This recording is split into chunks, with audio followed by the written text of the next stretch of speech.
आप सभी को जय मसीह की। आज हम बात करेंगे प्रभु यीशु मसीह के 12 चेलों के बारे में कि वह चेलों की मृत्यु कैसे हुई। 12 प्रेरित जिन्हें प्रभु यीशु ने चुना, जिसका वर्णन बाइबल में आता है मत्ती 10:2-4 में, जहां इस प्रकार से लिखा है। इन 12 प्रेरितों के नाम ये है। पहला शमौन जो पतरस कहलाता है, और उसका भाई अंद्रियास, जब्दी का पुत्र याकूब और उसका भाई यूहन्ना, फिलिप्पुस और बरतुल्मै, थोमा और महसूल लेने वाला मत्ती, हल्फई का पुत्र याकूब और तद्दे, शमौन कनानी और यहूदा इस्करियोती जिसने उसे पकड़वा भी दिया। योना का पुत्र शमौन जो पतरस कहलाता है। प्रभु ने इसे पतरस अर्थात चट्टान नाम दिया था और कहा था, मैं इस पत्थर पर अपनी कलीसिया बनाऊंगा। और ये बात सच हुई। पतरस की मृत्यु सम्राट नीरो द्वारा पतरस के कहने पर उसको क्रूस पर सर नीचे और पैर ऊपर करके लटकाने के कारण हुई। उसने कहा था, जिस तरह मेरा प्रभु क्रूस पर लटकाया गया, मैं इस योग्य नहीं हूं, अतः मुझे उल्टा लटकाया जाए। पतरस को रोम में वेटिकन में टाइबर नदी के पास क्रूस पर उल्टा लटकाया गया था। अंद्रियास प्रेरित पतरस का छोटा भाई था। जब प्रभु यीशु ने यूहन्ना से बपतिस्मा लिया, तब वह वहीं था। वहां घटी घटनाओं से प्रभावित होकर वह यीशु के पीछे हो लिया था। इस तरह वह पहला प्रेरित बना। इसके बाद वह अपने भाई शमौन पतरस को भी उसके पास लाया और वह भी प्रेरित बन गया।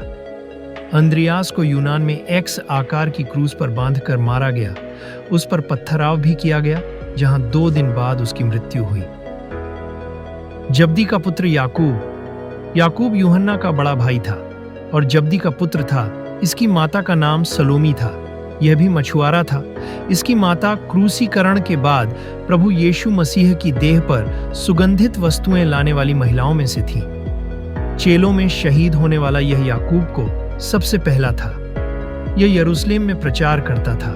इसी दौरान रोमी सम्राट हेरोदेस ने याकूब को यरूशलेम के मंदिर के कंगूरे पर खड़ा करके तलवार से सर काटा था। यह वही कंगूरा था जिस पर प्रभु यीशु की परीक्षा शैतान ने ली थी। यूहन्ना जब्दी का पुत्र एवं मछुआरा था। यह चेलों में सबसे छोटा था और प्रभु यीशु का प्रिय भी था। प्रेरित याकूब इसका बड़ा भाई था। यूहन्ना पतरस के साथ रोम गया था। वहां उसके प्रचार से क्रोधित होकर उसे मारने के लिए खौलते हुए तेल की कढ़ाई में डाल दिया गया, पर वह आश्चर्यजनक तरीके से बच गया। इस स्थान पर आज चर्च बनाया गया है। एक मान्यता यह भी है कि रोम में ही यूहन्ना को जहर से भरा प्याला दिया गया था, पर जब यूहन्ना ने प्याला हाथ में लिया तो जहर गायब हो गया और प्याले में एक सांप दिखाई दिया। पेटमोस टापू पर यूहन्ना को काले पानी की सजा दी गई। उसके बाद उसे छोड़ दिया गया। वहीं पर यूहन्ना ने प्रकाशित वाक्य भी लिख। पेटमोस टापू से काले पानी की सजा से छोड़ देने के बाद लगभग 100 वर्ष की आयु में यूहन्ना की मृत्यु हुई। केवल इस ही प्रेरित की स्वाभाविक मृत्यु हुई। फिलिप्पुस गलील का निवासी था। अंद्रियास प्रभु का पहला चेला था, तो फिलिप्पुस को दूसरा चेला बनने का गौरव प्राप्त हुआ। फिलिप्पुस स्वर्गारोहण के बाद रूस गया। फिलिप्पुस के प्रचार का विरोध करने वालों ने फिलिप्पुस को क्रूस से बांध दिया और उस पर पत्थराव भी किया गया, जिससे उसकी मृत्यु हो गई। बरतुल्मै, जिसका नाम नथनएल था, बरतुल्मै गलील के कान्हा नगर का निवासी था। बरतुल्मै का समाचार मिला, जिसके अनुसार बरतुल्मै ने भारत में भी प्रचार किया। इसने मत्ती रचित सुसमाचार का इब्रानी भाषा में भी अनुवाद किया, जिसे वह भारत लाया। एक मान्यता के अनुसार अर्मेनिया में बरतुल्मै को चमड़ी उतार कर जीवित क्रूस पर चढ़ाया गया और वहीं उसकी मृत्यु हो गई। थोमा को दिदुमुस भी कहा जाता है। थोमा मध्य पूर्व में पहले प्रचार किया, फिर भारत आया और यहाँ प्रचार करके 7 चर्च स्थापित किए। थोमा ने भारत में जमकर प्रचार किया। थोमा उत्तर भारत में प्रचार किया। थोमा के प्रचार से तंग आकर कुछ लोगों ने महिलापुर की पहाड़ी पर भाले से मारा। थोमा के शव ओर्तोना इटली ले जाया गया और उस स्थान पर आज एक चर्च बनाया गया है। मत्ती ने अनेक देशों में जमकर प्रचार किया। अलेक्जेंड्रा के क्लीमेंट के अनुसार मत्ती ने 15 वर्ष तक प्रचार किया। एक लेखक का मानना है मत्ती की शहादत नहीं हुई, पर अन्य लेखक मानते हैं कि शहादत इथियोपिया में हुई। अन्य प्रमाणों के अनुसार प्रचार के दौरान मत्ती को इथियोपिया में तलवार से मार डाला गया था। याकूब प्रेरित मत्ती का भाई और हल्फई का पुत्र गलील के कफरनहूम का निवासी था। इसकी माता का नाम मरियम था। बाइबल में इसका वर्णन बहुत कम है। इसके बारे में यह कहा जाता है, याकूब से दुश्मनी रखने वाले एल्मिनस ने इसके विरुद्ध षड्यंत्र रचा।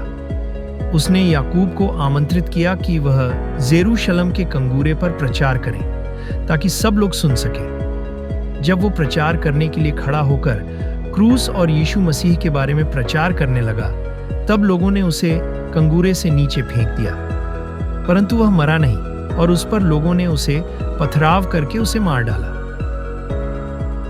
यहूदा तद्दे, इसका नाम मत्ती में तद्दे आता है। इसका नाम सुसमाचार में शमौन के साथ आता है। माना जाता है कि ये दोनों अच्छे मित्र थे। यहूदा आर्मीनिया के शहर में प्रचार करते हुए तीरों से मारा गया।